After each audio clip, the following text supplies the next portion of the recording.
بسم الله الرحمن الرحيم. الحمد لله والصلاة والسلام على رسول الله وعلى آله وصحبه ومن والاه. خۆشەویستانم لەمڕۆیە باسی یەک لەسەر سێی تری ژیانمانەکەین کە بەچیەوە گوزەرەکات و بەچی بەسێرێ بین و بێت تا چەندێ تەندروست بێ. ئەویش مۆزوعی خەوە. بزانی نووستن ئینسان چۆن ئەنوێ، چ کاتێک ئەنوێ، چ کاتێک هەڵبژێرێ، بە پشتیوانی پەروەردگار بەوردی باسیەکەین و زۆر جوان جۆ ئەگرین، چونکە لەم مۆزوعەیە ئێمە خراپ تێکەوتوین. لەم مۆزوعەیە بەڕاستی زۆر سنووری پێودانگمان تێپەڕاند و بەزاندومانە مەفروزە بگەڕێنەوە سەر ئەسڵی جادەکە و بگەڕێنەوە بۆ تەندروستی خۆشەوی صلی الله علیه وسلم. بزانین نووستن ئەبێ کەی بێ و چۆن بێ. ئەگەر ئینسان لە خەو تۆرە یاخود خەو لە چاوەکانی تۆرە چی ڕۆدا؟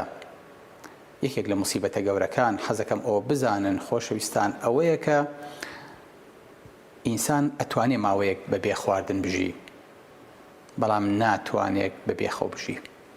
باوەڕم پێ بکەن ئەگەر ویستی ئینسانێ تەعزیب بی لە خەوی بکە. یەکێک لە شێوازەکانی تەعزیبانی ئینسانەکان لە ناو سژنەکانە بێبەشکردنە لە خەو. ئەگەر ئینسان خەوی نەماچی لێ دێ، بێتاقەتە بێ، نێرڤەسە بێ، تووڕا بێ، قەلەقە بێ، هەڵە چێ، تەرکیزی نامێنێ، تووشی کۆمەڵی نەخۆشی ئەبێ کە پێشتر لە لاشەیان نەبووە، کە پێوتێ سایکۆسۆماتیک، واتە ئینسانەکە بەڵێ تووشی نەخۆشی دەرونی بووە بەڵام لەسەر لاشەی دەرەکەوێت. ئێوە ئەزانن ئینسان ئەگەر خەوی نەما حاڵەتەکەی وای لێدێ ئەگاتە حەدی سەرەتان. چی؟ یعنی مامۆستا یەکێک لە هۆکارەکانی زۆربوونی سەرەتان لەم سەردەمەیە نەزانینی خەومانە. بەڵێ ئەزانن یەکێک لە هۆکارەکانە بێتەوەی زەخت، نەخۆشی دڵ، نەخۆشی جەڵتە، نەخۆشی گورچیلە، نەخۆشی شەکرە. ئەگەر ئینسان خەوی نەما هەتاوەکو ئەو حەدە چاوەکانی سوور هەڵەگەڕێ، چاوەکانی ئاوسێ و بێخەوی لەسەر لاشەی دەرەکەوێ، تووڕابێ، هەموو ماسوولکەکانی ئازارەیە. نەخۆشەکەیە دەڵێ کاکتۆر من مشکیلەم نییە، بەس خەوم لێ ناکەوێ، ئەمەیە بخەوم، بۆیە هەموو جەستم پێوە ئێشێ. من هەتاوەکو بانگی بەیانیەدا چاوم زیتەیەت و خەوم لێ ناکەوێ. کاکتۆر چی بکەم بۆ ئەوەی کە بخەوم؟ سوبحان اللهیت ئەڵێم چۆ وێشێ؟ ئەڵێ هەموو جانم ێشێ، هەموو جانم وێرانە. تۆ کاکتۆر دڵم پەلەپەلەکە، ئەلەرزم، بزانە نەخۆشی خۆت دەم نییە. بۆیە ئاگادار بن خۆشەویستەکەم، یەکێک لە هۆکارە سەرەکانی نەمانی تەندروستی لە ئینسانەوەیە کە نازانێ کەی و چۆن بخەوێ.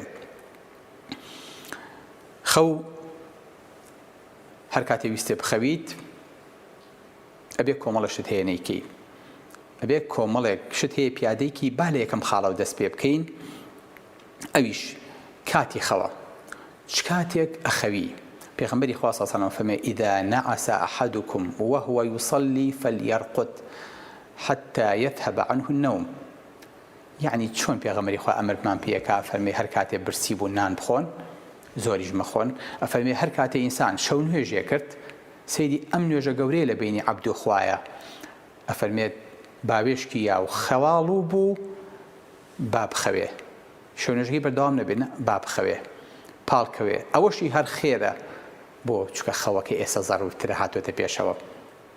بۆیە پێغەمبەری خوا صلی الله علیه و سلم خەوی تەواوی کردووە. بۆیە دایکە عایشەمان جارت فەرمێ ما ئەلفاه السەحر عندي إلا نائمة. هیچ کاتێ سەحەر کاتی نوێژی بەیانی بەسەر پێغەمبەری خوا نەهاتووە صلی الله علیه و سلم ئیلا پێغەمبەری خوا صلی الله علیه و سلم لە خەوا بووە. ئەی شەو نوێژی نەکردووە؟ بەڵێ شەو نوێژی کردووە. پێغەمبەری خوا صلی الله علیه و سلم لە بیدایەتی شەوا خەوتووە، دوای نوێژی خەوتنان، دوای نوێژی عیشا خەوتووە. فەرمێ کان ينام أوله، بدايتي شو نيوي خوتوه، ويقوم آخرة لأخيرا هستاو شو نيوجي كردوه فيصلي ثم يرجع إلى فراشه. واتا چون خواردني قم دابش كردوه بمشوي بيغمري خاصة سلام خوكشي دابش كردوه، همي بسيريك وانا خوتوه هستاو دواتر خوتوتوا بيج نوجي بياني هتاوكو أم حدا پێغەمبەری خوا صلی الله علیه و سلم ئیتیمامی بە خەو داوە و سیستمی خەوی بۆ دیاری کردوین بۆیە فەرمێ أحب الصلاة إلى الله صلاة داود عليه السلام وأحب الصيام إلى الله صيام داود هامان باتەوە چۆ هەمان باتەوە بۆ پێغەمبەرانی پێشوو یعنی ئەوانیش تەندروستیان خۆش بوو چاکترین خەوی داود بوو كان ينام نصف الليل بدايتي شو أخوت ويقوم ثلثه يجلس سي شو دوای نیوەی شۆ بەخەبەرە بوو وەیەنام سودوسە پێشەوەی کە بانگی بەیانی با لە ئەخیرا یەک لەسەر شەشی خەویە کردەوە دیسانەوە ئەنووسەوە وەکانە یەصوم یەوما وەیفطر یەوما ڕۆژە بە ڕۆژوە بۆ ڕۆژێکیش ئیشکان چاکترین خەو و چاکترین شەو و چاکترین ڕۆژوو هی داود بۆ پێغەمبەری خوا فێرمانەکات و پێغەمبەری خوا صلی الله علیه و سلم خۆی ئەمەی پیادە کردووە بۆیە ئینسان کە ویستی بخەوێت هەل لە بیدایەتی شەو دەست پێکردنەوە ئەبێ ئینسان ئامادە بێت بۆ خەو بۆیە کە عیشا تەواو بوو نوێژی خەوتنان تەواو بوو پێغەمبەری خوا صلی الله علیه و سلم كان يكره النوم قبل العشاء والحديث بعدها مەکروه بوو کە ئینسانەکان پێش عیشا بخەون یاخود دوای عیشا قسە بکەن یەکسەر ئەهاتنەوە بۆچی بۆ خەو هەندێک جار پێغەمبەری خوا صلی الله علیه و سلم ماوەتەوە لەگەڵ ئەبوو بەکر و لەگەڵ عومەرە هەندێک کێشەی موسڵمانیانیان حەل کردووە بەڵام ئەمە ئەسڵ نەبووە ئەسڵ لەوەیە بووە کە زوو بنوون بۆیە ئەهلی عیلم ئەفەرمون ئەم مۆزوعە بۆ خۆی خلافی تایە ئەسڵ تایە ئەوەیە کە ئینسان زوو بنوێ بەڵام ئەوانەی کە ئەمێنەوە تا شەوێکی درەنگ ڕوخسەت دراوە بە تایبەتی بۆ کەسێکە نوێژ بکە یاخود مسافر بێت ئەگەر نا بەم شێوەیە کە ئێمە دەستمان پێکردو و دەستمان ناوەتێ و تیاڕۆچوین وەڵڵای با پێتان بڵێم هیچی سەحی نییە یەکێک لە بەڵا گەورەکانیش یەکێک لە نەخۆشیە گەورەکانیش یەکێک لە نامرتاحیەکانیش یەکێک لە هۆکانی بەڵاو نەخۆشیەکانی خەڵک کە ئەمڕۆ لە کۆڵیان نابێتەوە بەردەوام بەڕێی دکتۆرەوەن ئەوەی ستمی خەومان بە تەواوەتی تێکچووە ئەبێ جارێکی تر بگەڕێینەوە بۆچی ئەگەر نەگەڕێینەوە تا تەندروستی پێغەمبەری خواکین صلی الله علیه و سلم بگەڕێینەوە بۆ قسەی کوردەواری کاتی خۆی ئێستاشی لەگەڵا بێ لە لادێکانمانە باو باپیرامان چۆن نووسن ناوی نوێژی عیشایان نابوو نوێژی خەوتنان بۆ یەکسەر هاتنەوە چرای نەکوژانەوە و ئەخەوتن و لەگەڵ باڵندەکانە ئەخەوتن لەگەڵ باڵندە و جیریوەکانی شەجارێک تر هەڵەسانەوە هەتاوەکو ئەو حەددە پابەند بوون هەتاوەکو ئەو حەددە لەگەڵ سروشتی کەون و لەگەڵ سروشتی دەوروبەریانە هەڵایانە کرد لەگەڵ سروشتی دارەکانە لەگەڵ سروشتی باڵندەکانە لەگەڵ سروشتی ژیانە هەنگاویانە نا بۆیە بینی تەندروستیان خۆشتر بوو لە ئێمە ئەو کێشانیان نەبوو کە ئێمە ئەمڕۆ هەمانە جا بەداخەوە ئێمەش کە ئەخەوین خەوەکەشمان تەندروست نییە 5 قۆناغ بۆ خەو هەیە قۆناغی یەکەم ئەوەیە کە ئینسان و کۆڵێ چاوی جێژە بێ قۆناغی دووەم ئەچێتە خەوێکی ڕووکەشەوە دوایی ئەچێتە خەوێکی قوڵترەوە دوایی خەوێکی قوڵتر کەیتر خەوی تیابینێ دوایی وردە وردە بەرەو خەبەربوونەوە چێ ئەم مەرحەلەیە کە سعاتێ تا 2 سعات دەخێنێ ئینسان ئیسفادە لە خەوەکە ئەوانی تر هەمووی بە پولێک ئیسفادە لە خەو ناکەیتایە بەقەدەر ئەوەی کە لەو خەوە قوڵەیە کەیتر بانگ دەکەن و خەبەرە نابێتەوە ئیسفادە ئەکەی بەداخۆ زۆربەی ئەم خەوە قوڵانش بە نوێژی بەیانی ئێمە ئەکەوێ بۆیە بینیت ئیسفادە لە خەو ناکەین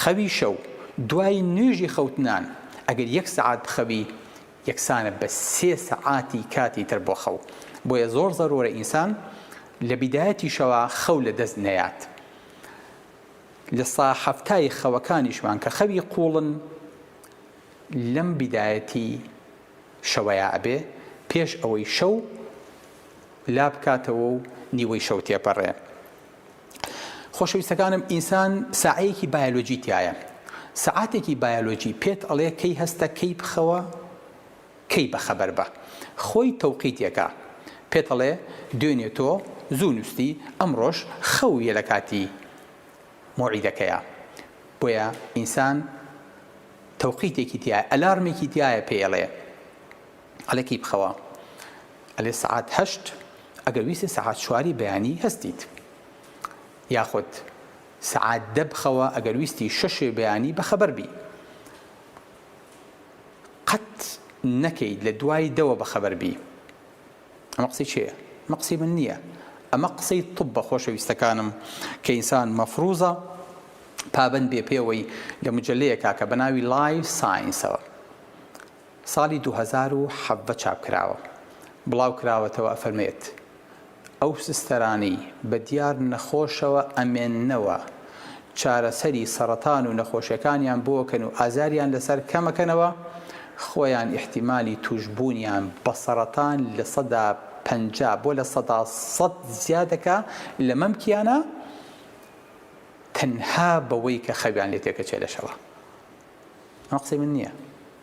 بۆ چکە ئەم ساعە بایۆلۆژیە داوای خەوەکە بەداخەوە زۆربەی کاتەکانی ئێمەش لەم کاتانەیە بەخەبەرین و لەم کاتانەیە خەومان زراوە، خەومان لێ تێک چووە بۆ چونکە بەردەوام متابعی سۆشیال میدیاکەین، بەردەوام متابعی یاریەکانی ئەوروپاکەین، ئەمانیش 2 سەعات دوای ئێمە ئەبێ بە ئیجباری 2 سەعات دوای خەڵکێکی ئەمریکی و دوای خەڵکێکی ئەوروپی بخەوین. ئەژنا کابرای ئەمریکی کابرای بەریتانی بۆ خۆی سەعات 10 و نیم ئەو پەڕی سەعات 11 تێپەڕناکە ئەنوێ بۆ ئەوەی کە سەعات 6 یاخۆ 6 و نیوی بەیانی بەخەبەر بێ و خۆی ئامادەکرد بێ بۆی کە بچێتە سەری شەکی. بۆیە مەفروزە بگەڕینەوە بۆ خەوی تەندروست خۆشەویستەکانم، زوو بنوین، زوو هەستین بۆ ئەوەی کە لاشەمان تەندروست و تەندروستتر بێ. سەلام عەلەیکوم وەرەحمەتوڵڵاهی وبەرەکاتوه.